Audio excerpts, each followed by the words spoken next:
வெறும் 6 ரன்ஸ் மிரட்டிய பும்ரா. பரம எதிரியிடம் அடங்க மறுத்த இந்தியா மாஸ் கம்பேக். 2 வரலாற்று சாதனை வெற்றி.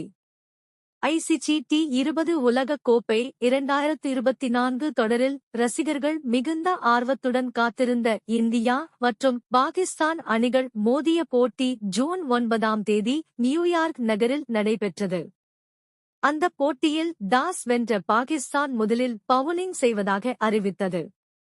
அதைத் தொடர்ந்து களமிறங்கிய இந்தியாவுக்கு விராட் கோலி 4 ரன்களில் அவுட்டாக மறுபுறம் தடுமாறிய ரோஹித் சர்மா 13 ரன்னில் பெவிலியன் திரும்பினார். அதனால் 19-2 என ஆரம்பத்திலேயே தடுமாறிய இந்தியாவுக்கு ரிஷப் பண்ட் நிதானம் கலந்த அதிரடியை வெளிப்படுத்தினார். அவருக்கு எதிர்ப்புறம் நிதானமாக விளையாடி கை கொடுக்க முயற்சித்த அக்சர் பட்டேல் 20 ரன்களில் அவுட்டானார். ஆனால் அடுத்ததாக வந்த சூரியகுமார் யாதவ் 7, சிவம் துபே 3 ரன்களில் அவுட்டாகி அழுத்தத்தை உண்டாக்கினர்.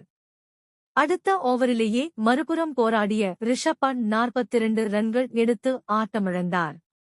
ஆனால் அடுத்ததாக வந்த ரவீந்திர ஜடேஜா 0, ஹர்திக் பாண்டியா 7 ரன்களில் அவுட்டாகி ஏமாற்றத்தை கொடுத்தனர்.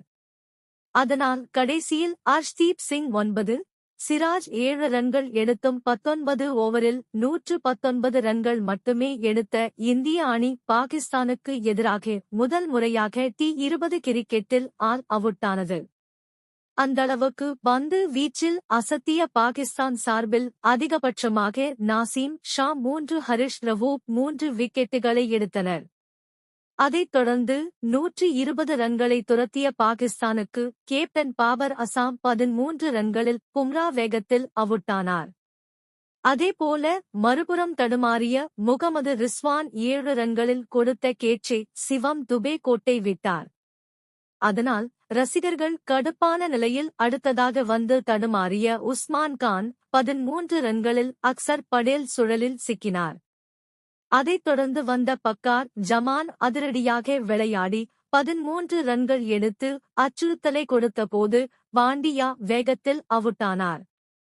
அடுத்த சில ஓவர்களிலேயே மறுபுறம் நங்கூரமாக விளையாடிய ரிஸ்வானை 31 ரன்கள் பும்ரா கிளீன் போல் தாக்கி திருப்பு முனையை உண்டாக்கினார். அதை பயன்படுத்தி மிகவும் துல்லியமாக பந்து வீசிய இந்திய பவுலர்கள் அடுத்ததாக வந்த சடாப் கான் 4, இப்திகார் அகமது 5 ரன்களில் அவுட்டாகி சென்றனர். அதனால் கடைசியில் நாசீம் ஷா 10 ரன்கள் எடுத்தும் 20 ஓவரில் பாகிஸ்தானை 113 ரன்களுக்கு கட்டுப்படுத்திய இந்தியா வெறும் 6 ரன்கள் வித்தியாசத்தில் திரில் வெற்றி பெற்றது. குறிப்பாக 120 ரன்கள் கூட எடுக்காததால் இப்போட்டியில் இந்தியா தோக்கும் என்று எதிர்பார்க்கப்பட்டது. ஆனால் சவாலான பிட்சில் துல்லியமாக பந்து வீசிய இந்தியா டி20 கிரிக்கெட்டில் தங்களுடைய குறைந்தபட்ச ஸ்கோரை கட்டுப்படுத்தி அபார சாதனை படைத்து வரலாற்றின் மாஸ் கம்பேக் கொடுத்தது. இதற்கு முன் 2016ஆம் ஆண்டு ஜிம்பாப்வே அணிக்கு எதிராக 138 ரன்கள் கட்டுப்படுத்தியதே இந்தியாவின் முந்தைய சாதனையாகும். இதுபோக சர்வதேச டி20 கிரிக்கெட்டில் முதல் முறையாக ஆல் அவுட்டான ஒரு போட்டியில் வெற்றியை பெற்று இந்தியா சாதனை படைத்துள்ளது. அந்தளவுக்கு பந்து வீச்சில் தெறிக்கவிட்ட இந்தியா சார்பில் ஜஸ்பிரித் பும்ரா 4 ஓவரில் வெறும் 14 ரன்கள் கொடுத்து 3 ஹர்திக் பாண்டியா 2, அக்சர் படேல் 1, அர்ஷ்தீப் 1 விக்கெட்டுகள் எடுத்தனர்.